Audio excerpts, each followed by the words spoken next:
The fluorescent lights of the bus hummed, a monotonous drone that usually lulled Liam to sleep on field trips. Not today. Every bump and sway of the vehicle sent a jolt of nervous energy through him, not because of the winding road, but because of the girl 2 rows ahead. Chloe, his childhood crush, a fact as constant and unyielding as the North Star. They hadn't spoken properly since middle school, a slow, painful drift apart fueled by awkward silences and the terrifying chasm of teenage self-consciousness. Now, here they were, crammed onto a bus to the Natural History Museum, surrounded by their classmates. Chloe, with her sun-streaked hair pulled into a messy bun and a faint dusting of freckles across her nose, was laughing at something Mark, the star football player, had said.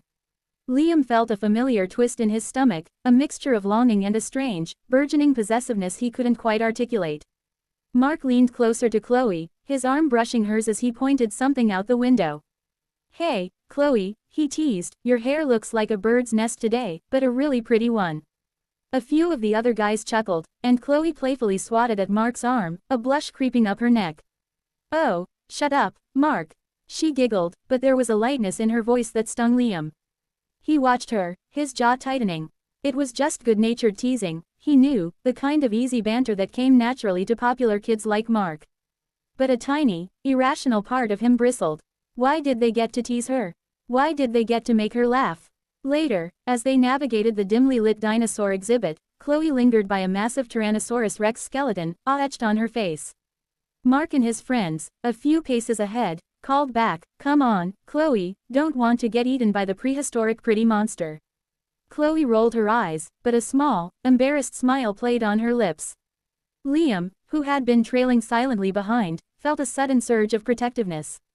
He quickened his pace, subtly positioning himself a little closer to Chloe, a silent barrier between her and the playful jabs. When they reached the gem and mineral exhibit, a display of glittering geodes captivated Chloe. She leaned in, her finger tracing the rough edges of a quartz crystal. "Careful, Chloe," another guy, Ethan, joked, "don't want you to get blinded by all that sparkle. You're already dazzling enough." Chloe laughed, a little more self-consciously this time. Liam could feel his hands clenching at his sides. He knew they meant no harm, but it felt like they were encroaching on something, an unspoken territory that, in his mind, belonged to him.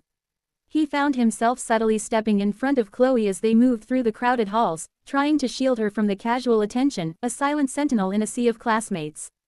At lunch, as they gathered around a long table in the museum cafeteria, Mark offered Chloe a cookie from his lunch bag. "Here, Chloe, you look like you need some sweetness to balance out all those nerdy rocks." Chloe smiled and took the cookie. "Thanks, Mark." Liam watched, a knot forming in his stomach.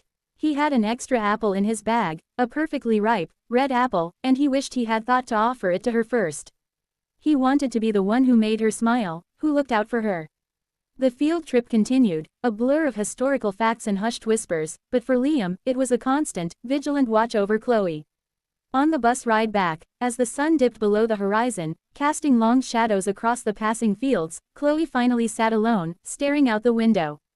Mark and his friends were engrossed in a video game. Liam, heart pounding, saw his chance. He moved from his seat, slipping into the empty one beside her. Chloe turned, a flicker of surprise in her eyes. "Oh, hey Liam," she said, a small, genuine smile gracing her lips. "Hey," he managed, his voice a little rougher than he intended.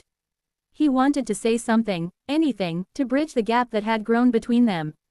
He wanted to tell her that she didn't need anyone else to protect her, that he was there, always. But all he could manage was a simple, "That T-Rex was pretty cool, right?" Chloe's smile widened. "Yeah, it was. Way better than those sparkly rocks." Liam felt a warmth spread through him.